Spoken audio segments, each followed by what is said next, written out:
성공예감 별책 프로, 지식과 지혜를 얻는 가장 경제적인 방법, 성공예감 별책 프로 시간입니다. 안녕하세요. 저는 이대호고요. 오늘 여러분과 함께 읽어볼 책은 똑똑한 사람은 어떻게 생각하고 질문하는가 라는 책이고요. 이 책을 직접 쓴 이시안 작가와 함께합니다. 안녕하세요. 네, 안녕하세요. 이 책이 몇 번째 쓰신 책이라고요? 이 책이요. 사실 제가 이제 책을 좀 많이 쓰기로 많이 알려져서 네. 물어봤을 때 대충 한 80권 정도 돼요 그랬는데 네. 얼마 전에 일이 있어가지고 한번 세어봤어요. 하나하나. 다시 나온 거는 이렇게 두 번 중복이 될 수 있잖아요. 다 네, 빼고서 네, 네. 정말 탁탁탁 이것만 세어봤더니 이 책이 90권째 책이더라고요. 90권이요? 네. 와. 왜 진짜 그 재산이 많으신 분들은 네. 내 돈이 얼마인가 잘 기억 못 하신다고 하는데 네. 책을 많이 쓰신 분들도 그 정도 레벨이 되네요. 네. 와. 그래서 프로 지식 탐험가라고도 네, 네. 불리십니다. 네, 맞습니다. 이게 어떤 의미라고 보면 돼요? 일단 뭐 프로라는 거는 네. 돈을 번다는 거잖아요, 지식으로. 네. 그래서 프로니까 지식으로 돈을 번다. 이게 오. 책을 써가지고 돈을 벌기도 하고요. 그리고 너튜브 같은 것도 하기도 하는데 또 하나는 이제 강연 같은 거. 아. 네, 그래서 그러니까 책이나 지식으로 돈을 번다는 의미에서 프로라는 말을 붙였고요. 그리고 그 지식 탐험가, 이 탐험이 그런 것 같아요. 요즘은 정보가 너무나 넘치는 시대라서 네. 분명히 내가 찾는 정보들이 어딘가 있거든요. 있죠. 그걸 찾아야 돼요. 예. 그래서 탐험을 해야 되는 거죠. 그래서 이 정보를 찾아가지고 쫙 이어붙이는 그런 작업들, 그래서 지식을 지혜로 만드는 작업들, 그 인사이트를 부여하는 건데 그런 것들이 좀 탐험가로서의 어떤 정체성이 되지 않을까 해서 프로 지식 탐험가라고 이제 그 말을 지었는데 사실은 처음에는 제 너튜브 채널도 네. 지식 편의점, 시안책방 이렇게 지식 편의점이라는 걸 썼거든요. 네. 근데 요즘엔 너무 많더라고요. 네. 아. 지식 도매상, 소매상, 편의점 너무 많아가지고 지식도 매상. 예, 그러신 분들이 다 많아서 그냥 전 따로 프로지식 탐험가라는 말을 좀 만들었습니다. 하 기자 말씀 듣고 보니까 진짜 지식이라는 게 지금은 도처에 널려 있네요. 네, 그걸 내 걸로 만드는 것, 네. 나의 지혜로 만드는 게 사실은 그게 이제 우리가 해야 할 네, 네. 일이기도 하고요. 그래서 이 책에서는 이제는 질문이 더 중요한 시대다라는 걸 엄청 이제 강조하고 네. 시작을 하시더라고요. 네, 맞습니다. 이 질문이 더 중요한 시기가 된 게 세상이 네. 예전에 비해서 그렇게 명쾌하지가 않아요. 세상이 명쾌하지 않다. 인과관계가 좀 무너졌어요.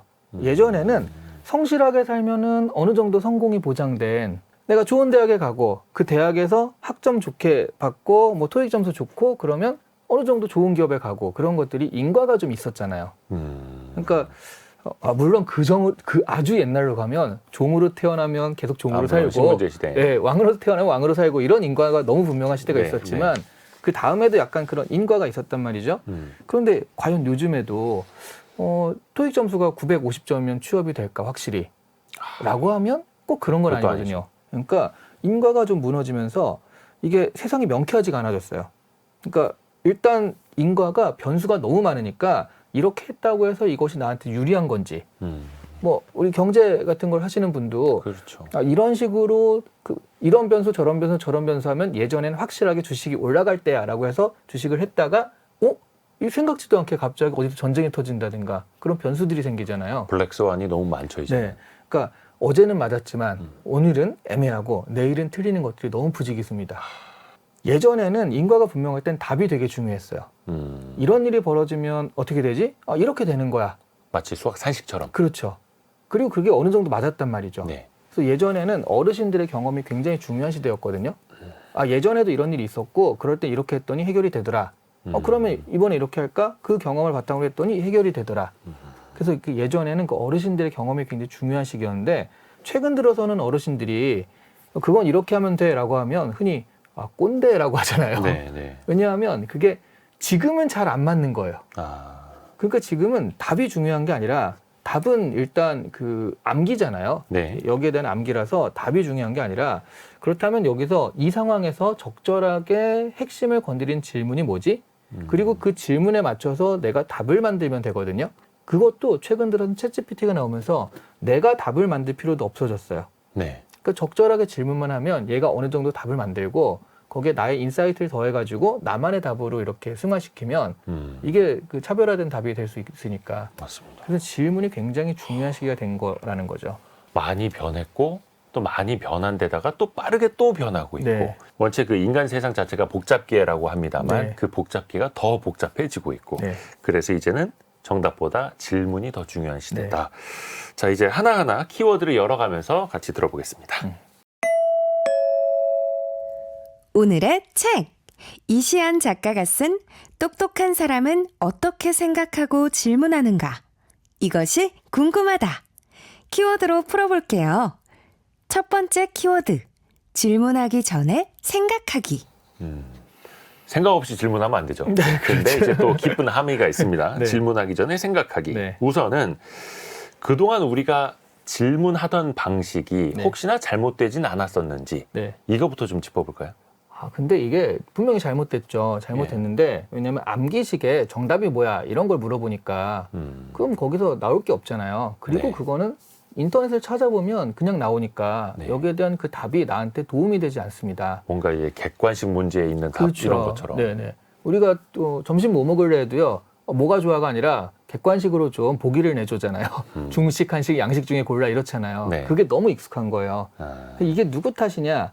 그 사람 탓이 아닌 거죠. 예. 그 예전에 제대로 질문하는 법을 배우지 못해서 그래요. 교육이 문제가 되는 건데 네.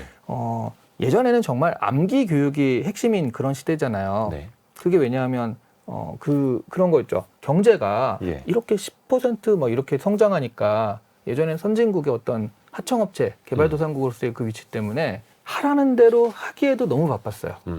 주문이 들어오면 거기에 맞춰가지고 매뉴얼대로 생산만 하면 돼요. 네. 그러면 이 매뉴얼을 좀 불합리한데 이렇게 바꿔보면 안 될까?라고 하면 쓸데없는 소리 하지 말고 이거나 해. 바빠 죽겠어. 이러던 시대니까 하라는 대로 하면 됩니다. 빨리빨리. 네, 이런 상황에서는 이렇게 하고 저런 상황에서는 저렇게 하고가 딱 정해져 있거든요. 그래도 너무 바빠요. 근데 이게 어느 정도 그 경제 선진국이 우리가 좀 되면서 2, 3% 성장대로 진입을 하면서요. 이게 우리가 리딩 산업을 해야 되는 상황이 됐잖아요. 네. 이럴 때는 하라는 대로 하면 그냥 2, 3%인 거예요. 뭔가 새로 하려면 새로운 제품 없을까? 이 매뉴얼 말고 좀 다르게 효과적으로 할 수 있는 게 없을까? 이런 것들을 고민해야 되는데 그런 인재가 없었던 거죠. 그리고 제일 문제는 그런 인재를 뽑는 교육의 그 문제인데요. 수능이 우리나라 교육에 엄청난 그 영향력이 있잖아요. 네. 그 재밌는 게 창의성 교육이 중요해. 질문을 잘하는 게 중요해라고 했을 때 교육이 문제더라고 했을 때요. 초등학교 밑은 괜찮아요. 예를 들어 초등학교 밑에 보면 되게 창의성 있는 얘기들도 많이 하고 그런 교육도 이루어지거든요. 네. 부모님 같은 경우에는 한 6살짜리 애가 유치원에서 뭘 어떻게 해서 하고 그걸 듣고서 우리 애가 천재가 아닐까? 이렇게 생각하는 경우 있거든요. 맞아요. 네. 그러니까 그런데 이 아이들이요. 중고등학교만 가면은 그 창의성이 없어집니다. 외워야죠. 왜냐하면 입시 교육을 해야 되기 때문에. 맞아요. 예, 그러니까 피아노 학원, 미술 학원 다 끊고 중학생만 돼도 이제 다 끊고서 그 수학 학원, 국어 학원 이렇게 가기 시작을 해요. 달달달달달. 네, 네. 그러니까 이게 문제가 수능이요. 네. 1994년에 만들어졌거든요. 예. 근데 그 테스트라는 게 뭐냐면 대학에서 사회에 나가면 잘 나갈 만한 사람들을 뽑고 싶다라는 게 대학에서 사람들을 뽑는 기준일 거 아니에요. 우리 대학에서 나간 사람들이 인재가 돼야 되니까. 그럼 이 사회에서 필요한 인재가 뭐냐? 그 사람을 어떻게 뽑을 것인가가 시험에 들어가 있는 거거든요. 네. 그렇다면 이거는 90년대 인재상이 이 시험에 반영돼 있는 거예요. 90년대 괜찮은 인재상. 그런데 지금도 그 사람들을 뽑고 있는 거예요. 수능이 그러네요. 있다는 얘기는. 그러니까 사실은 이런 교육의 문제에서 좀 빠르게 좀 선진국이 될 만한 그 창의성 교육이나 질문에 대한 교육들이 좀 이루어지지 않았기 때문에 그리고 그런 것들을 할 만한 교사나 교육자들도 그런 교육을 받지 못했기 때문에 이 교육이 아직도 그 제자리거든요. 그래서 질문하는 것 자체에 대해서 너무 어려워하고요. 방법도 모르지만 일단 질문에 대한 두려움이 있습니다. 그러니까 예전에는 그러니까 수능 이전 세대는 사실 알고 있는 걸 빠르게 맞히는 문제였고 네, 수능은 그렇죠. 그래도 다른 영역과 결합을 시켜서 융합을 통해서 네. 문제를 파악해 나가고 맞히는 그런 걸로 좀 바뀌긴 했는데 네. 사실은 그조차도 90년대 인재상 그렇죠. 과거의 네. 문제였던 거고요. 그래서 이게 일종의 그 매뉴얼인데 여기에 의심을 가지는 게 안 됐어요. 비효율적이잖아요. 빨리빨리 외워야 되니까. 그 매뉴얼에 의심을 갖는 순간 도태되죠. 그렇죠. 그러면 시간에서 늦춰지니까. 진도가 떨어지니까. 그래서 옛날에 수업 시간에 질문할 때 예. 질문 있는 사람 했을 때 질문 있는 거 없잖아요. 우리나라 학생들이 질문 많이 안 하기로 또 유명하더라고요. 그렇죠. 해외에서도 그걸 또 네. 조명하기도 하고. 기껏 손 들고 질문하면 무슨 질문이야? 저 화장실 가도 돼요? 뭐 이런 정도라서 네. 질문에 대한 두려움과 그런 부분들이 너무 심합니다. 그렇죠. 질문 한번 잘못했다가 주변 사람들한테 막 욕먹고 네. 쟤 때문에 빨리 수업 안 끝난다. 그렇죠. 따가운 시선을 네. 받게 되고요. 그걸 이제 깨 나가야 되는 겁니다. 네. 또 하나가 이 책 제목이 네. 똑똑한 사람들은 어떻게 생각하고 질문하는가. 네. 근데 이시안 작가님의 IQ가 또 많이 화제가 되더라고요. 네. 뭐 외람된 질문입니다만 네. IQ를 좀 여쭤봐도 되겠습니까? 멘사 회원이시라고 네. 하셔가지고 네. IQ가 네. 152입니다. 152 정도 되면 네. 이렇게 한번 쓱 본 거 다 머리에 남습니까? 아니요. 궁금해가지고 좀 몰라가지고. 그게 완전히 말도 안 되는 오해인데 네, 네. 그 우리 멘사 친구들을 봐도요. 예. 멘사인데 왜 이렇게 공부를 못해? 이런 사람 많거든요. 여기 뭐니요? 네. 그러니까 제가 보기에는 그 어떤 IQ나 이런 것들이 저는 집중력의 문제라고 많이 봐요. 집중력이요? 네, 관점을 좀 다양하게 하는 능력이 있고요. 그리고 집중력. 내가 원하고 관심 있는 것 하나에 꽂히면 그냥 거기에 땅속 깊은 곳까지 파고 들어간 집중력이 있어요. 예를 들어 예전에 그 멘사 후배 친구 하나가 네. 그때 멘사 사무실에 갔었는데 저희가 대학생 때 대학원 때까지 활동을 해서 좀 옛날이에요. 근데 어쨌든 멘사 사무실에 갔었는데 한국에는 아직 발매되지 않던 게임을 하고 있더라고요. 그래서 너 무슨 게임이야? 그랬더니 대꾸를 안 하는 거예요. 네. 야 무슨 게임이냐니까 대꾸를 안 해서 좀 건드리면서 야 뭐야? 그랬더니 형 왔어요? 이러는 거죠. 아 완전 거기 깊이 네. 들어가 있어서. 네, 옆에서 얘기를 해도 모를 정도로 이 집중력이 빡 작용하고 있었거든요. 그러니까 이게 공부에 꽂히면은 공부를 잘할 수 있는데 대부분 공부에는 안 꽂히더라고요.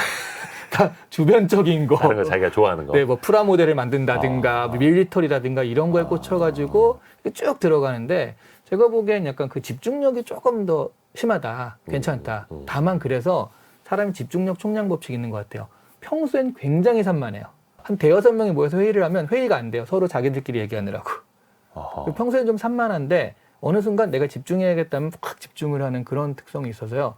많은 부모님들이 우리 아이가 너무 산만해서 ADHD가 아닌가 걱정돼요 하는 분들 많거든요. 근데 사실은 그게 또 그 IQ 좋은 사람의 특성일 수도 있으니까 하나의 그 관심 있는 집중거리 한번 던져보시는 것도 좋을 것 같아요. 그러니까 그 평소에는 되게 산만한데 네. 어떤 스위치를 딱 켜면은 그때부터 확 집중 모드로 네, 들어가는. 맞습니다. 네. 그걸 좀 많이 좀 시도를 해봐야겠네요. 네. 그러면 네. 평소에는 산만하지만 네. 집중력 모드가 켜지는 사람들, 뭐 이제 이른바 네. 똑똑한 사람들은 어떻게 생각하고 질문하는가? 네. 그럼 그 사람들은 어떤 질문하는 데서도 과정이나 뭐 단계나 법칙 같은 게 있습니까?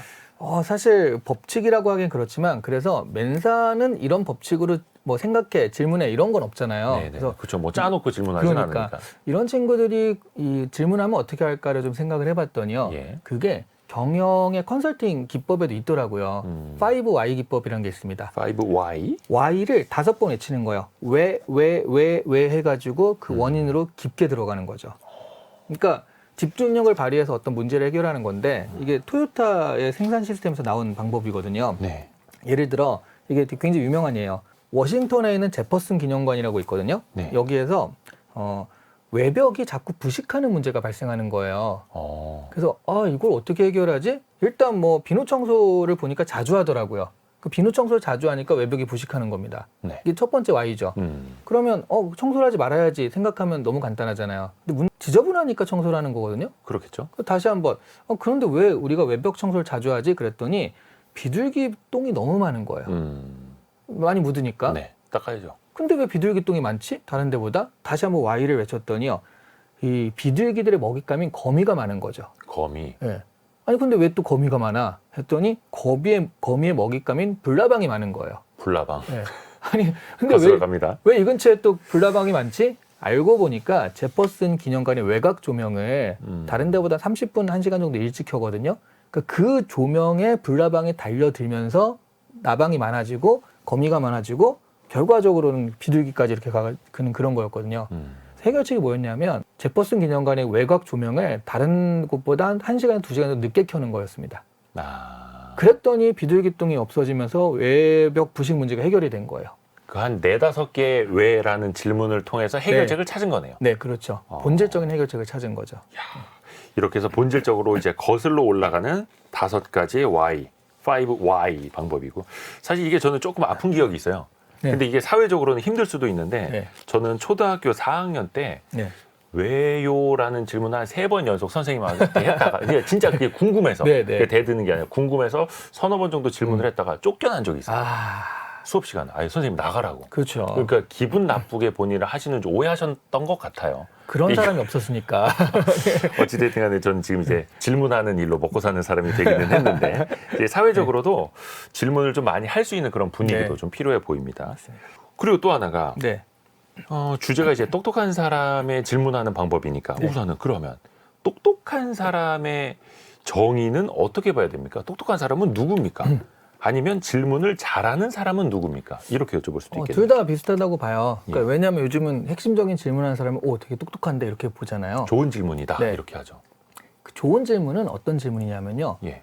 저 사람이 지금 핵심을 건드렸어요. 음, 얘기하다가 자꾸 질문은 많은데 격가지를 이렇게 건드리면 뭐 하는 거야 이런 생각이 좀 들 수 있거든요. 네, 네. 근데 이 사람이 우리 얘기를 하다가 핵심적인 걸 탁탁 물어보면 말하는 사람도 정리가 될 때가 있어요.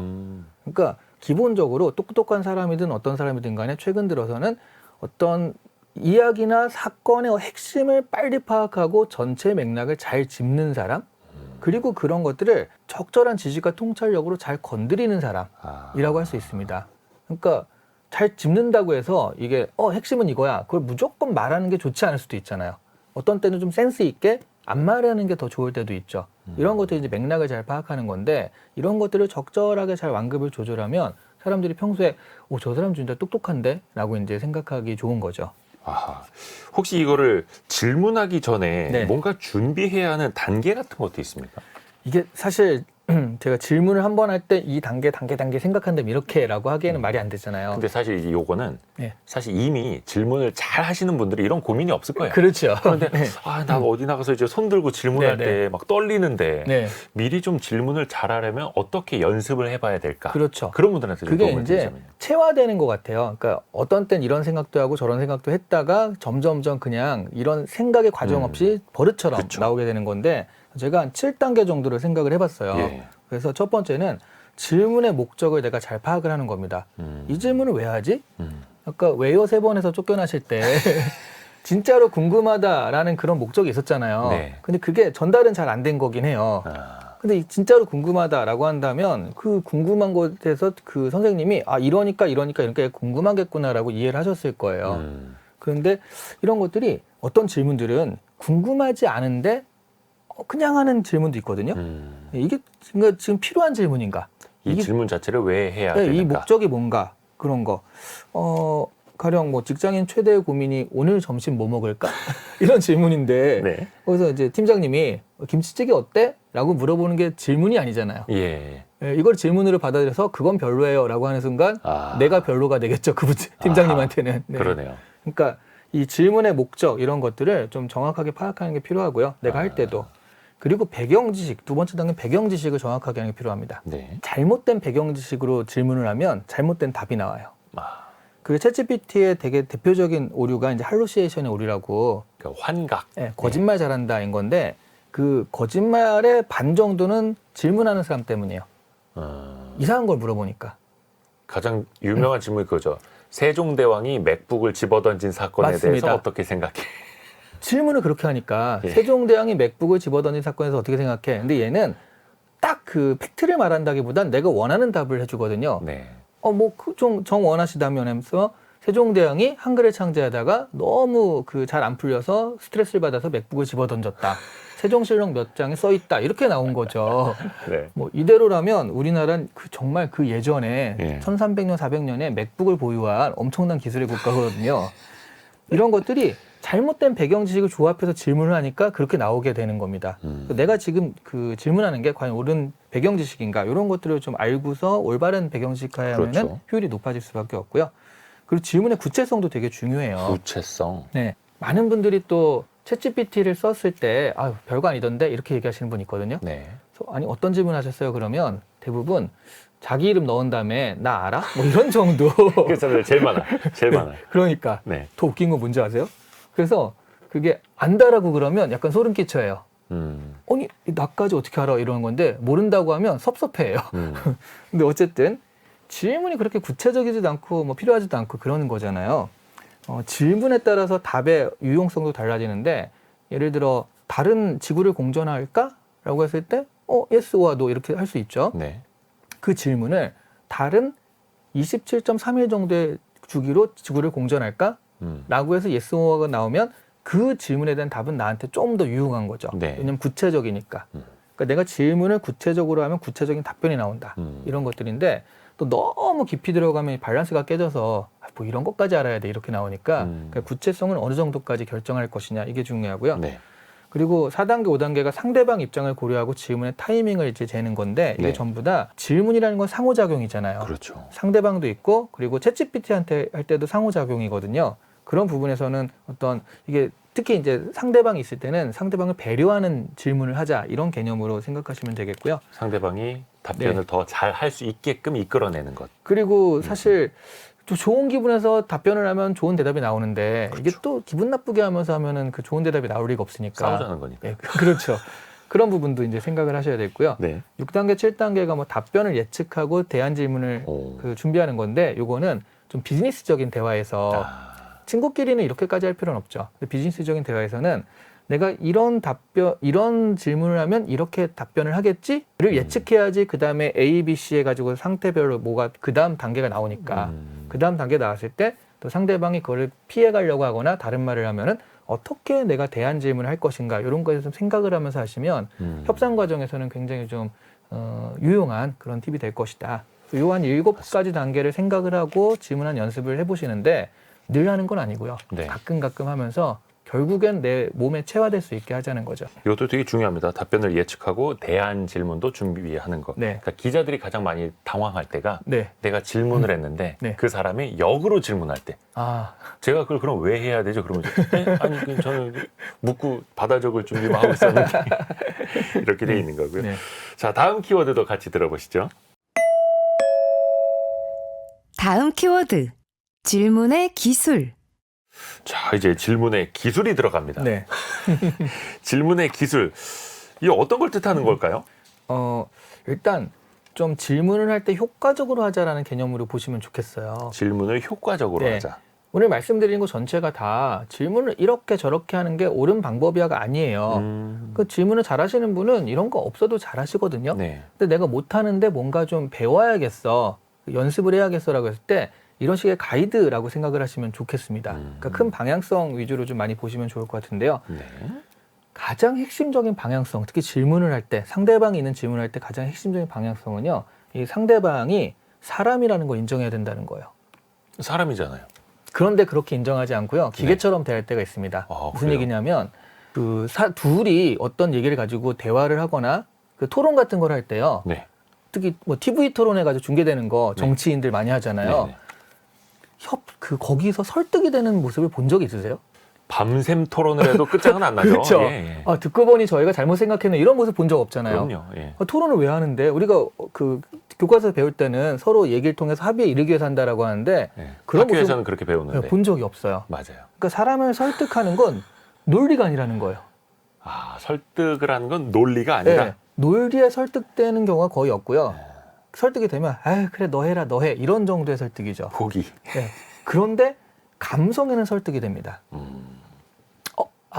그런 일이 있었구나. 야, 그럼 내가 이번엔 양보하고 도와줄게. 이런 거는 그러네요. 그래서 사실은 이 사람이라는 걸 인정하고 이 사람에 대해서 그 감성적인 면을 건드리는 것이 훨씬 더 대화의 요령이 된다라는 건데요. 그걸 좀 논리적으로만 접근해서 약간 역사적으로 안 좋았던 게 소크라테스 같은 경우가 좀 그래요. 네. 소크라테스의 그 삼파술 대화법이 있잖아요. 네. 그 대화법이 뭐냐면 이런 거거든요. 선생님, 뭐 정의란 무엇입니까? 진리란 무엇입니까? 이렇게 물어보잖아요. 그러면 네가 생각하기엔 뭐 같아? 그러면 A가 아닐까요? 그럼 A와 비슷한 게 뭐지? B랑 비슷하죠. 그럼 B랑 비슷한 건 뭐야? C랑 비슷한데요? 야, 근데 A와 C는 서로 모순이잖아. 듣고 보니 그렇네요. 이렇게 되는 게 그 대화술 삼파술이에요. 그래서 내가 모른다는 걸 인정해라. 너 자신을 알라. 너는 무지하다. 이런 것들을 깨닫게 하니까 그 되게 좋아 보이지만 네. 내가 그 당사자, 그러니까 그렇게 논파를 당한 당사자면 기분이 어떨 것 같아요? 별로 안 좋아요. 그렇죠. 그거를 네. 소피스트한테 다 하고 다닌 거예요. 그러니까 사회적으로 소크라테스 기분 나빠 이런 것들이 있으면서 소크라테스 고소를 당했을 때 아무도 이 사람을 변호하거나 도와주는 사람이 없었어요. 그래서 그 정도의 일이 아닌데도 사형에 처해진 거는 사실은 그 당시 소피스트들 그 사회 사람들 지식인들을 많이 건드려 가지고요. 근데 소크라테스 얘기는 옳잖아요. 네. 논리적이긴 한데 감성을 생각하지 않고 그렇게 했기 때문에 문제가 좀 있었다라는 거죠. 아하, 이게 상대를 깨닫도록 하는 것까지는 좋은데 네. 그 방식에도 또 이제 네네. 문제가 있을 수 있는 거고요. 그래서 논리로 설득하기보다는 이제 감성으로 설득하는 것도 하나 이제 기술이고 방법이다. 그게 큰 가장 중요한 기조다라고 말씀을 드리는 거죠. 근데 이제 앞에서도 사람에게 질문을 하는데 네네. 마치 기계에게 하듯이 네. 답을 뽑아내고 답정너 네. 같은 것들이 있지 않습니까? 네. 그러니까 질문을 하는 것도 사실 그 상대방의 기분도 배려를 해야 되는 네. 거고 태도도 굉장히 중요하지 않습니까? 네. 분위기와 태도도요. 네. 그래서 어떻게 해야 될까요? 일단 지금 말씀하신 질문 너무 좋은 질문이에요. 라고 제가 얘기했을 때 약간 기분이 기분 좋아지죠? 좋죠. 예. 예. 이런 아, 좋은 질문입니다. 막 이런 라는 거. 그게 뭐냐면 상대방을 인정하고 칭찬하는 거. 아하. 그러니까 질문이나 이런 걸 할 때도요. 제가 좀 잘 몰라서 그러는데 라든가 이 분야의 전문가시니까 예전에 이런 부분 참 잘하셨다고 들었는데 라고 하면서 질문을 하면 질문을 받는 사람도 되게 기분 좋게 받을 수 있잖아요. 야, 일단 주단을 깔고 들어가는 거죠. 그렇죠. 이 사람을 높인다, 상대방의 의견을 내가 존중한다라는 걸 쫙 깔고서 하면은 아하. 호감을 딱 끌어내면서 맞아요. 그러면 이왕이면 좋은 그 답을 주려고 노력을 하게 된다라는 거고요. 그리고 사실 말의 높이는요, 실제 자신의 지위와 반비례합니다. 나를 낮춰라. 네, 자신을 높이면 오히려 낮아지고요. 그러니까 말을 높이면 내가 그 사람한테 말을 높이면 그 반대. 대신 그런 거 있죠. 그러니까 인터넷이나 이런 데 보면 댓글 같은 데 보면요. 네. 반말부터 하시는 분이 있어요. 맞습니다. 댓글 자체. 예. 근데 공격부터 하고. 그 반말하는 그 댓글에 그 내용이 좋은 적은 단 한 번도 없어요. 맞아요. 그리고 그 사람을 되게 대단한 사람으로 보지 않습니다. 그냥 비아냥대는 댓글로 보통 끝나죠. 뭘 하면은 네가 뭘 한다고 그래 이렇게 시작을 하는데 네. 그걸 보는 사람들이 네가 뭘 한다고 그래라고 하는 사람은 이 사람보다 많이 한다라고 과연 생각을 할까요? 절대 안 그렇죠. 네. 그러니까 그게 자신을 낮추면 오히려 높아지고요. 자신을 높이면 낮아집니다. 그런 부분으로 좀 생각하시면서 말을 하시면 애티튜드를 좀 정리하실 수 있을 것 같아요. 이거는 질문뿐만이 아니라 모든 대화에서 모든 네. 댓글에도 적용이 되는 네. 진리라고 네. 봐야겠네요. 또 하나가 이제 상대가 원하는 것도 읽어야 되고 네. 그렇게 해서 상대가 하나라도 답변을 더 잘 해주도록 이끌어야 네, 네. 되는 거고요. 상대의 좀 마음을 알 수 있는 방법, 분위기를 좀 제대로 파악할 수 있는 방법은 뭐가 있을까요? 일단 가장 핵심은 잘 듣는 거죠. 일단 잘 네. 들어라. 근데 사실 생각보다 많은 분들이요. 이 사람이 말할 때 내가 다음에 할 말을 생각하는 경우가 많아요. 특히 진행자들 그런 거. 그렇죠. 다음 질문 막 계속 준비하세요. 안 들어. 네. 그리고 이제 그 일반적인 사람 대화할 때도요. 네. 자꾸 저 사람 말을 끊고서 자기 말을 하려고 그래요. 아, 저 옛날에 그랬다 많이 욕먹었습니다. 네. 진행자 스타일이시군요. 네. 그래서 일단 생각보다는 안 듣는다는 거. 그러니까 듣긴 맞아요. 듣는데 그게 내 마음에 정리할 정도로 와서 박히진 않는다는 거. 그것만 잘하셔도요. 이 사람이 내 말을 잘 듣고 있구나 존중받는다는 느낌이 드니까 굉장히 효과적이고요. 그리고 그런 분들은 표현을 좀 하셔야죠. 그게 몸에서도 나타나거든요. 얼굴 표정부터 뭐 자세나 심지어 얘기를 하는데 제가 이쪽만 보고 얘기를 하면 별로 이렇게 서로 상호 교감이 없잖아요. 이렇게 네. 보고 얘기하니까 네네네. 교감이 있으니까 이런 것부터 몸의 방향 이런 것까지 전부 다 좀 중요합니다. 그리고 사실은 좀 똑똑한 사람으로서의 어떤 그 핵심이라면 상황과 맥락을 잘 파악하는 것도 굉장히 중요한 것 같아요. 그러니까 예전에 제가 서강대에서 강연하는 일이 있었는데요. 네. 한 400명 정도 됐어요, 사람이. 어휴, 그 예. 대학생들 한 3, 4학년 정도 되는 대학생이었는데 끝나고서 한 여학생이 질문하는 거예요, 번쩍. 네. 근데 강연 주제와 큰 상관없이요, 갑자기 교수님 제가 이번에 이제 그 여름방학에 유럽에 갈 기회가 있을 것 같은데 유럽에 놀러 가는 게 낫겠습니까? 아니면 4학년인데 주변에서 4학년이 취업 준비를 해야지 어디 놀러 가? 이러면서 취업 준비를 하라고 하는데 어떤 게 낫겠습니까?를 물어보는 거예요. 뭐 여행이나 진로 관련된 강의였나요? 그게 아니었어요. 그게 아니었는데 그걸 네. 물어보니까 네. 근데 제가 정말 0.1초 만에 유럽 가세요. 그랬단 말이에요. 네. 왜 그랬을까요?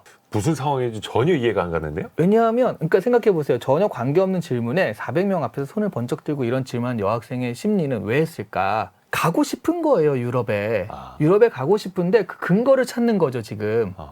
저 사람이라도 내 근거를 좀 대줬으면 이런 거죠. 네. 예, 그러니까 제가 이 맥락상 그냥 얘는 되게 가고 싶어 하는구나. 다만 가세요. 왜? 네가 가고 싶어 하니까 라고 할 수는 없잖아요. 네. 가세요.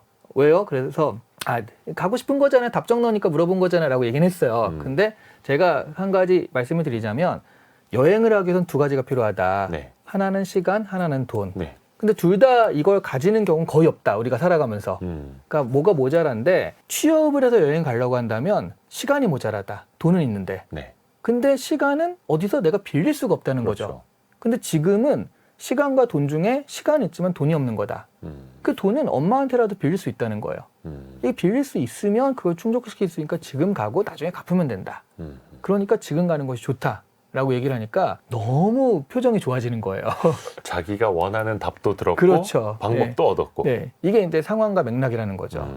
진짜 질문보다는 이 질문을 왜 했을까 하는 상황을 잘 생각하면 거기에 맞는 답도 좀 드릴 수 있다라는 거. 아하. 네.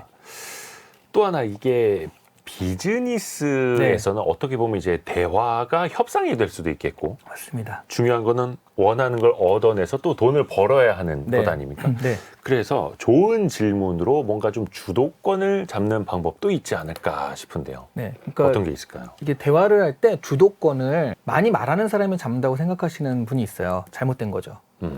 토크쇼에 나갔는데 토크쇼를 보면 MC가 있고 게스트가 있잖아요. 네. 게스트의 말의 지분이 한 80% 됩니다. 그런데 이 토크쇼의 주인은 이 MC거든요.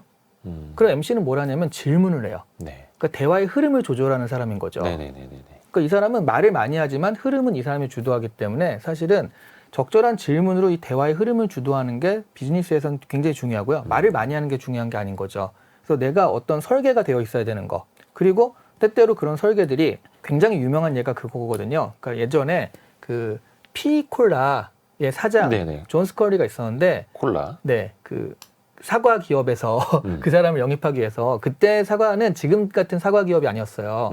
좀 IT 막 이제 막 뭐 해보려고 하는데 아주 조그만 기업이었거든요. 네. 그때 이제 스티브 잡스가 이 사람한테 찾아가서 우리 CEO가 돼달라. 당연히 거절을 했죠. 네. 몇 번 거절했는데 마지막에 찾아가서 한 말이 뭐냐면 남은 평생을 설탕물이나 팔면서 보내겠냐 아니면 나와 함께 세상을 바꾸겠냐. 여기에서 나 설탕물 팔래 이런 사람이 누가 있어요. 그렇죠. 네. 스티브 잡스 같은 제안이었네요. 딱. 그렇죠. 네, 표현이. 그런 캐릭터도 있었고. 근데 이 질문을 만약 안정된 CEO 자리를 버리고 우리 불안한 그 IT 조그만 IT 기업에 합류하시겠습니까? 그러면 누가 여기 오겠어요? 당연히 안 오죠. 이런 질문을 이렇게 했기 때문에 이게 올 수밖에 없었던 거거든요. 나와 함께 세상을 바꾸자. 네. 내가 대화를 설계하면 질문도 이런 식으로 좀 디자인할 수 있다라는 거죠. 혹시 반대로 네. 타산지석으로 삼을 수 있는 진짜 이런 질문은 네. 안 하느니 못한 질문이다. 정말 안 좋은 질문이다라고 좀 지적해 주실 만한 거 있을까요? 그러니까 사실 좀 기술적으로 보면 양자택일 질문 같은 것들이 좀 그렇기도 해요. 이거 할래, 저거 할래. 너 오늘 점심으로 짜장면 먹을래? 아니면 그 한식 먹을래? 라고 했을 때, 짜장면 먹을까, 한식 먹을까 고민하게 되잖아요. 예. 다른 걸 먹을 수도 있고, 안 먹을 수도 있거든요. 근데 질문을 이렇게 하는 순간 확 제한을 해버립니다. 이런 질문들은 사실은 사람의 어떤 할 수 있는 선택과 창의성을 제한하는 질문이거든요. 네. 저는 나쁜 질문이 뭐가 있어라는 질문을 요즘 들었어요. 생각해 보니까 한계를 정하는 질문이 되게 나쁘더라고요. 한계를. 네, 아이한테 너 커서 뭐가 되고 싶어? 라고 하는 질문은 안 좋습니다. 오, 그래요. 왜냐하면 이 친구가 그러면 저 과학자요, 뭐 너튜버요, 뭐 이렇게 얘기할 수 있잖아요. 네. 과학자는 20살이면 될 수 있어요. 20살 때 네. 그런 과 가가지고 그런데 뭐 연구원에 취직하면은 28살 때 과학자가 된 겁니다. 너튜버는 중학교, 고등학교도 될 수 있어요. 그럼 그 다음에 뭘 하죠? 과학자가 됐어요. 그 다음에 뭘 해요? 그 30대, 40대를 하는 일 없이 흘러다니는 거예요. 그래서 이 질문은 이 사람의 한계를 딱 지정하는 거기 때문에 굳이 이 질문을 하려면 너 무엇을 하고 싶니?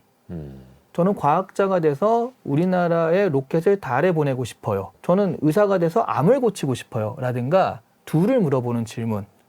뭐가 된다라는 건 사실 금방 끝나는 꿈이니까 이렇게 한계를 좀 정하지 않는 질문들이 오픈 엔디드 질문이라고 하거든요. 이런 질문들이 좀 좋다. 반대로 그게 클로스된 질문들은 좀 안 좋은 질문이 아닐까 생각을 합니다. 뭔가 열린 결말과 같은 질문. 네, 맞습니다. 무엇이 되고 싶니? 의사가 되고 싶어요. 그러면 이제 의사가 되면 끝. 네. 이거니까. 네. 그게 아니라 의사가 되어서 무엇을 할 어떤 것이다. 사람을 네. 도와주고 싶은지, 무엇을 하고 싶은지 저도 집에 가서 무엇을 하고 싶냐고 다시 물어봐야겠네요. 다른 키워드도 같이 들어보시죠. 네. 지금 여러분께서는 주말에만 만나는 성공예감 별책 부록을 듣고 계십니다. 오늘의 책은 이시안 작가가 쓴 똑똑한 사람은 어떻게 생각하고 질문하는가. 다음 키워드, 알맹이와 마주하는 질문 알고리즘. 여기서 뜻하는 그 알맹이가 네. 뭔가 여러 의미를 담고 있는 알맹이일 것 같아요. 그렇죠, 그렇죠, 질문의 핵심일 수도 있을 거고 그렇죠. 네. 내가 찾고자 하는 네. 나의 본질일 수도 있을 네. 거고요. 그 책에서도 다른 사람에게만 질문을 해서는 안 된다. 음. 나 스스로에게도 질문을 던져야 한다고 네. 하셨더라고요. 네. 일단 나한테 던지는 질문 첫 번째는요. 네. 내가 아는 것이 진짜가 맞나? 이건 되게 이겁니다. 철학적인 거네요. 그렇기도 하고요. 그 현대적인 기술적인 거죠. 예. 왜냐하면 어저께까지는 맞았는데 오늘 아닐 수도 있거든요. 얼마 전에 그 소라라고 AI 오픈 AI가 선보인 인공지능, 그러니까 텍스트로 원하는 것만 쳐서 넣으면 네. 영상으로 뽑아주는 그쵸. 그 서비스가 나왔죠. 텍스트 비디오인데 그게 나오기 전까지 그 갑자기 기습 발표가 됐거든요. 예. 나오기 전까지 텍스트 비디오의 기술이 있었습니다. 근데 한 3초 정도 재생 영상이 만들어졌어요. 네. 근데 얘가 나오면서 그게 59초가 된 거예요. 1분이 된 거예요. 중간에 10초, 20초의 단계가 없었던 거죠. 네. 그럼 얘가 나오는 순간 사실은 예전에 3초 영상 가지고 할 수 있는 게 별로 없잖아요. 신기하다 정도죠. 그렇죠. 근데 이게 59초가 되면요. CF라든가 가벼운 영상 그리고 예를 들어 이걸 10번 생성하면 독립영화도 만들 수 있거든요. 그러네요. 이 미디어 업계가 완전히 지금 충격에 휩싸일 수밖에 없는 상황이에요. 예. 그러니까 어제는 그게 틀려 맞았는데 오늘은 아닌 지식들이 너무 쌓여가고 있어요. 그럼 내가 알고 있는 이게 과연 진짜인가? 지금 이 시기에도 맞나? 이런 것들을 끊임없이 체크를 해야지. 안 그러면 꼰대가 되는 게, 꼰대라는 말은 내가 생각한 게 맞다. 그러니까 이렇게 해라. 그러면서 우리가 꼰대라는 얘기 듣는 거거든요. 그런데 이런 생각들을 하면 내가 생각한 게 틀릴 수도 있어. 그러면 네 생각은 뭐야? 그 지금 다른 사람은 어떻게 생각하고 있을까? 이런 것들을 자꾸 생각하고 물어보게 되면 또 이런 함정에 빠지지 않을 수 있거든요. 원체 세상이 빠르게 네. 변해 가니까 네. 그래서 그 흐름도 같이 읽어야 되고 달라지는 그 세상에 나도 또 같이 이제 적응을 시켜야 되는 네. 거고요. 또 하나가 이제 우리가 질문을 하는 방법 위주로 계속해서 질문을 하고 있는데 네. 또 반대로 질문을 받게 됐을 때 또 당황하기도 합니다. 네. 취업 준비생들은 일단은 면접관에게 질문을 이제 받는 걸 네네. 일단은 가정을 하고 면접장에 들어가기는 하는데 네. 앞에서도 뭐 기자의 사례도 이야기를 해드렸습니다만 아예 대놓고 질문을 받는 상황이라면 네. 그 질문의 맥락도 아까 이해를 해야 된다라고 이야기를 해주셨고 질문자의 의도를 파악하는 것도 굉장히 중요하지 않습니까? 네.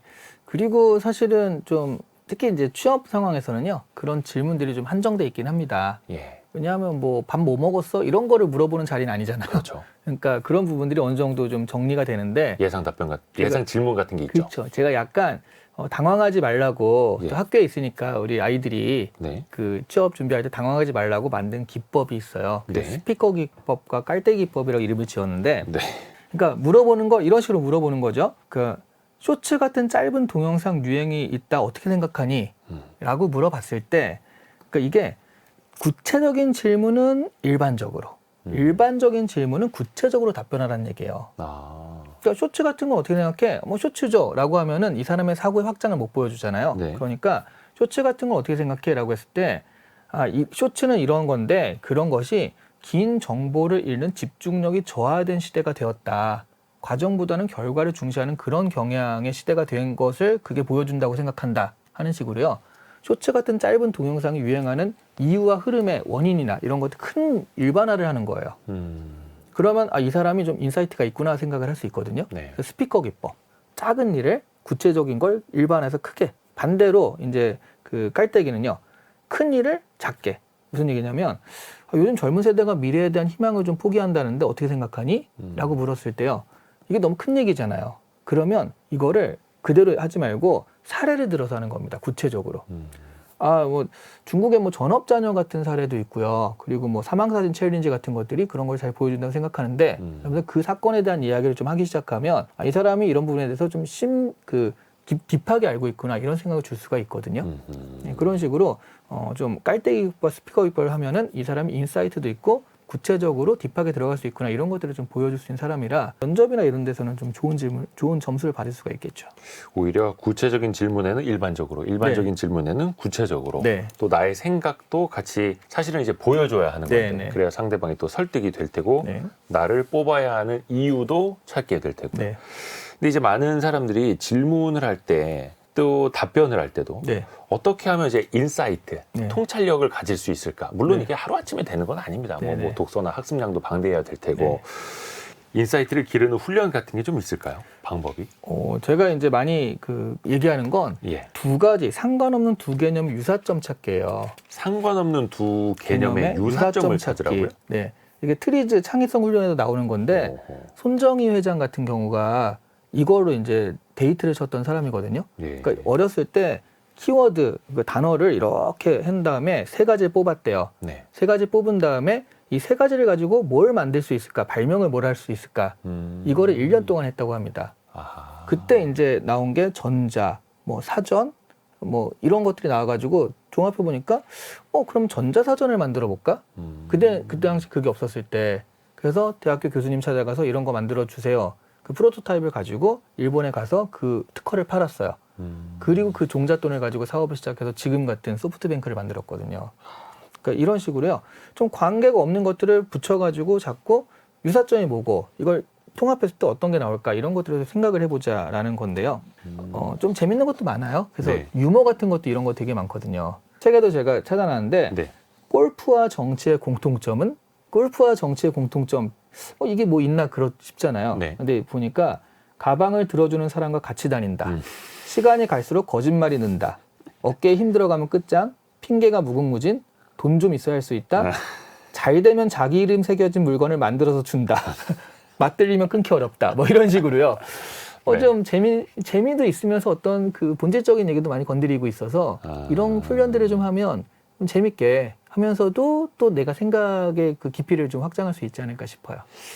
어떻게 보면 아까 뭐 손정희 회장 사례에서도 네. 융합 네. 같기도 하고요. 근데 기술의 융합 이전에 언어의 융합일 수도 있고 그게 네. 이제 사고의 융합. 그렇죠. 네. 그래서 더 뭔가 많이 합쳐지고 그럴 때 그 안에서 또 창의성이 생겨난다. 네. 우주가 큰 충돌로 막 시작됐다 이런 것처럼 네. 머릿속에서 뭔가 좀 충돌을 시켜야겠습니다. 네. 또 많은 사람들에게 또 뭐 책 많이 읽어라 이런 이야기들을 하는데 네.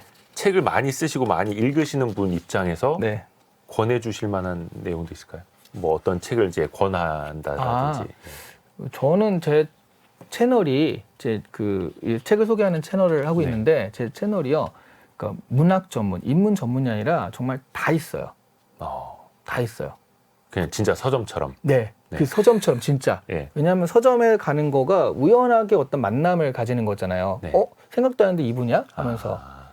근데 이렇게 하다 보니까 사회의 이 얘기와 과학의 이 얘기가 되게 비슷한 걸 느껴가지고 같이 얘기를 할 수가 있게 되는 거죠. 이런 식으로 저는 독서는 편식을 한다라고 한다면 내가 좋아하는 쪽은 있잖아요. 네. 좋아하는 쪽의 반대쪽을 읽으려고 노력은 엿다 기울이시라는 거죠. 어차피 좋아하는 거는 그냥 내가 노력하지 않아도 읽게 됩니다. 근데 노력은 나 과학 같은 건 평소 안 읽었는데 한 번이라도 과학책을 좀 읽어보시면서 그다음에 저처럼 이렇게 채널이 있으니까 저는 이제 정리를 해야 되잖아요. 네. 이런 식으로 뭐 블로그에 늘 올린다든가 해서 좀 강제성을 부여하면 책을 내가 싫어하는 것도 억지로 좀 읽게 되거든요. 그러면서 이게 통하는 게 보이기 시작을 해요. 그러면 되게 재밌어집니다. 그래서 저는 책은 좀 내가 싫어하는 분야를 억지로라도 읽는 노력들을 하면은 생각보다 엄청난 우주가 열릴 것이다. 이렇게 말씀을 많이 드려요. 그 역시 지식의 융합이 그렇죠. 되는 네. 거고요. 저도 그래서 요즘 너무 많이 이제 경제나 투자 쪽 책만 읽고 있어서 되게 또 반성도 하게 됩니다. 네. 반대로 약간 조금 나는 창의성이 좀 부족한 것 같아라는 분들이 네. 어떤 질문을 하면서 스스로 또 창의성도 끌어올릴 수 있을까요? 창의성이라는 게 네. 지금 현대사회에서 원하는 창의성이라는 게 우리가 생각하는 없는 걸 찾아내는 게 아니에요. 우리가 창의성 그러면 아예 없는 새로운 걸 만드는 거잖아요. 네. 근데 그건 천재의 창의성이죠. 하지만 현대사회는 천재가 필요 없습니다. 현대사회는 인재가 필요해요. 왜냐하면 천재는 너무 창의적이어서 잘 안 맞아요. 네. 세모가 필요한데 네모를 갖고 오는 거죠. 네. 왜냐면 자기는 네모가 좋으니까. 근데 어느 순간 네모가 필요한 순간이 왔을 때 그 네모가 딱 있으면 이 사람이 시대를 앞서갔네 하면서 그거 갖다 쓰거든요. 광고처럼. 네. 그래서 천재는 대부분 좀 불행하게 살다 갑니다. 근데 인재는 불행하게 살다간 인재라는 말 들어본 적 없으시잖아요. 네. 지금 사회가 원하는 걸 분명히 아니까. 그러니까 창의성이라는 건 현대 사회가 원하는 창의성이라는 건 오히려 분석적이어야 돼요. 지금 사회가 원하는 건 요 모양이구나. 별표 모양을 원한다. 내가 정확히 알아야지. 그러면 내가 별표 모양을 가져가는데 근데 별표랑 완전 똑같으면 다른 사람과 너무 똑같잖아요. 여기 중에 하나만 살짝 다른 거예요. 그러니까 기본적으로 분석력, 그다음에 그게 원하는 걸 분명히 알고 거기서 하나 정도만 틀기. 요게 지금 우리 사회가 원하는 창의성이기 때문에 이 정도는 훈련으로도 얼마든지 가능하다라고 말씀을 드리는 거죠. 또 다음 키워드에 중요한 내용이 또 나옵니다. 들어보시죠. 다음 키워드. AI로 사고력 확장하기. 이제는 모든 콘텐츠에 AI가 빠지질 않습니다. 그렇죠.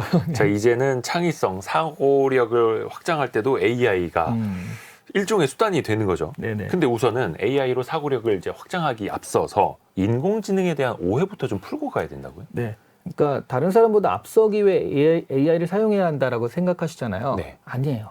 뒤처지지 않기 위해서입니다. 아, 이제는 필수라는 네, 거예요? 내가 이걸 하면은 다른 사람을 앞서가겠지가 아니라 안 하는 이 순간에 늦어지고 있어요. 그러니까 이거는 할 수밖에 없는 상황. 맞아요. 왜냐하면 업무 자체가 이렇게 바뀌어버리니까요. 이제 아예. 선택이 아니라 필수라는 네네. 거죠. 그 두 번째 오해는요. AI는 세상을 바라보는 창문이다. 왜냐하면 내가 질문하면 뭘 찾아주니까라고 생각을 하는데 네. 거울입니다. 창문이 아니라 거울이다? 네네. 내 질문 수준만큼 답이 나와요. 음, 내가 좀 많이 알고 통찰력 있게 질문하면 거기에 맞는 답이 나오는데 그렇더라. 그렇지 않고 뭐 이상한 질문하면 이상한 답이 나오는 거죠. 이건 거울입니다. 나한테 딱 맞는 퍼포먼스를 보여주거든요. 그러니까 내가 질문하는 능력을 끌어올려야 되는 거고요. 세 번째가 이 AI를 사용할 때 많은 분들이 특히 어르신들이요. 나 잘 모르는데 이거 어떻게 사용해? 라고 하는데요. 우리가 차를 탈 때 차의 내연기관은 어떻게 움직이는지 알고서 차를 타는 건 아니잖아요. 네. 이런 것처럼 AI는 도구거든요. 게다가 직관적입니다. 그래서 그 어르신들이 또 그 어떤 그 패스트푸드점 가서 이렇게 키오스크로 주문할 때 어려워하시잖아요. 네. 그거보다 쉬워요. 말로 주문하면 되잖아요. AI는 이제는 네, 언어로도 되니까. 치즈버거 2개, 3개 같은 2개 줘. 뭐 이런 식으로 네. 하면 얘가 3개 같은 2개도 알아듣거든요. 그러니까 훨씬 더 사용하기에 직관적이고 좋아요. 아, 그러니까 이게 내가 잘 알아야지 사용하는 게 아니라 의지만 있으면 얼마든지 사용할 수 있다는 거죠. 아하. 창문이 아니라 거울이다. 이거 써보신 네. 분들은 아시겠습니다만 진짜 질문을 얼마나 구체적으로 넣느냐에 따라서 이 AI 서비스가 답변해 주는 것도 확실히 달라지고요. 네. 자, 그러면 최근에 보면 챗 GPT뿐만 아니라 구글 바드, 제미나이, 그리고 뭐 네이버의 큐, 네. 이 인공지능 서비스가 하루가 다르게 이제 늘어나고 있습니다. 네. 그러면 이른바 생성형 AI를 가지고 어떻게 나의 사고력을 확장할 수 있을까요? 사고력 같은 거는 그러니까 인간의 뇌를 보조할 수 있는 게 얘가 할 수 있는 게 뭐 지식, 추리, 상상, 기억, 감정 같은 걸 다 할 수가 있어요. 네. 심지어 감정도 표현합니다. 뭐 그게 흉내 내는 거냐 맞습니다. 뭐냐 뭐 논란은 많습니다만 맞습니다. 네. 감정도 표현을 하기는 하죠. 네, 우울증 환자가 된 걸로 해가지고 나랑 좀 상담 연습을 해줘라고 하면 우울증 환자의 감정을 표현하거든요. 그러니까 이런 것들을 그러면 내가 못했던 상상을 좀 해줘라고 했을 때 생각보다 그 상상이 나한테 자극을 줄 때가 많아요. 예를 들어 제가 오늘 또 이 성공 예감에 나오니까 네네. 성의 있게 하나 준비한 게 있는데 예. 챗GPT에 넣어봤거든요. 성공 예감이라는 경제 뉴스와 이야기를 다룬 라디오 프로그램과 네. 남극 사이의 공통점을 찾아줘 그랬어요. 남극이요? 남극이요. 갑자기? 그러니까 전혀 공통점 자체가 없을 만한 네. 걸 넣어봤어요. 그랬더니요. 그거 좀 어렵긴 한데요. 해드릴게요 하면서 그 5가지를 했거든요. 끊임없는 탐구와 발견. 이 예를 들어보면 남극은 과학자들에게 연구와 발견의 끝없는 영역을 제공합니다. 마찬가지로 성공 예감은 경제 분야에서 새로운 트렌드, 아이디어, 기술 등을 탐구하며 청취자들에게 새로운 지식과 인사이트를 제공합니다. 잘 갖다 붙이네요. 잘 갖다 붙여요. 변화에 대한 적응, 요. 미래를 위한 준비, 지속 가능성과 책임, 글로벌 네트워크와 협력해가지고 예. 이 갖다 붙인 걸 보면 기가 막힙니다. 그러니까 난 생각도 못 해봤잖아요. 네네네. 근데 이렇게 하니까 이럴 수도 있구나. 그리고 설득도 되니까 이런 식으로 자꾸 넣어보면 내 생각이나 사고의 가능성도 확장이 되는 거예요. 아까 그 손정희 회장이 어릴 때부터 했었다라는 여러 네. 가지 단어, 카드를 가지고 조합해 보는 것처럼 네네. 인공지능 서비스도 이것저것 계속 융합을 시켜보고 네. 막 부딪히게 해보고 하는 네. 거네요. 자, 이제 오늘의 심쿵 한방 같이 한번 들어보실까요? 오늘의 심쿵 한방. 똑똑한 사람은 어떻게 생각하고 질문하는가를 관통하는 핵심 구절. 한방에 정리합니다. 이제 우리는 질문하는 방법을 배워야 합니다. 우리 스스로에게 질문하여 자기 자신을 발전시키고 다른 사람에게도 적절한 질문을 하면서 관계를 형성해야 합니다. 나아가서는 AI에게 적절한 질문을 하여 의미 있는 결과물을 얻어내야 합니다. 계속적인 질문으로 우리의 답을 가장 적절한 답으로 천천히 만들어가는 것. 이 질문의 시대에 우리가 살아가야 하는 모습이니까요. 이 책이 그냥 질문하는 방법에 대한 책인 줄로만 알았는데 네. 어떻게 보면 사고하는 방법, 네. 더 깊이 있게 AI 시대에 생각하는 방법에 네. 대한 또 물음을 또 던지기도 하네요. 맞습니다. 이 책은 어떤 분들이 좀 읽으셨으면 좋겠어요?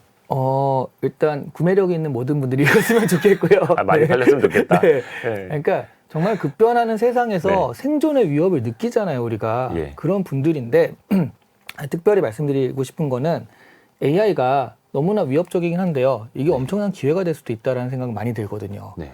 근데 산업화 시대에는 말하자면 일하는 데 필요한 사람은요, 좀 힘도 있고 밤도 새고 그래야 되니까 네. 여성보단 남성, 뭐 좀 나이 드신 분보다는 그 젊은 사람 이렇게 좀 네. 많이 원했잖아요. 네. 그러니까 그런 분들이 취업이 잘 됐고요. 근데 얘는 그런 게 없어요. 질문을 하고 그에 대한 답을 또 AI가 수행하고 이러니까 그런 차이가 날 수가 없거든요. 그러니까 성별이나 나이나 외모 등의 차이가 있을 수가 없고요. 내가 좋은 아이디어나 질문이나 이런 걸 잘한다라고 한다면 누구나 기회를 줄 수 있는 그런 기술이거든요. 그러니까 여기에 차이는 의지에 달려 있는 거죠. 이 책을 읽으시면서 그런 의지를 좀 가지고 싶으신 분들, 그리고 내가 이 세상에서 기회를 좀 잡고 싶으신 분들은 꼭 읽으셨으면 좋겠다라고 말씀을 드리고요. 다시 얘기하지만 구매력 있는 모든 분들이 읽었으면 좋겠다라고 정리를 하겠습니다. 이제 또 AI 시대에 또 모두가 어찌 보면은 평평한 운동장에서 똑같이 이제 네, 또 경쟁을 할 수 있는 맞습니다. 그런 시대가 또 되는 것 같기도 하고요. 오늘은 프로 지식 탐험가 이시한 작가와 함께 똑똑한 사람은 어떻게 생각하고 질문하는가에 네. 대해서 이 책을 같이 읽어봤습니다. 고맙습니다. 네, 감사합니다.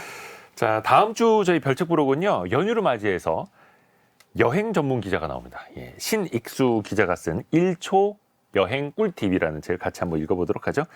별의별 이야기를 책을 통해서 함께 나누는 별책 부록 여기서 마무리하고요. 월요일 아침 9시 5분에 다시 돌아오겠습니다. 성공 예감은 오늘도 여러분을 응원합니다.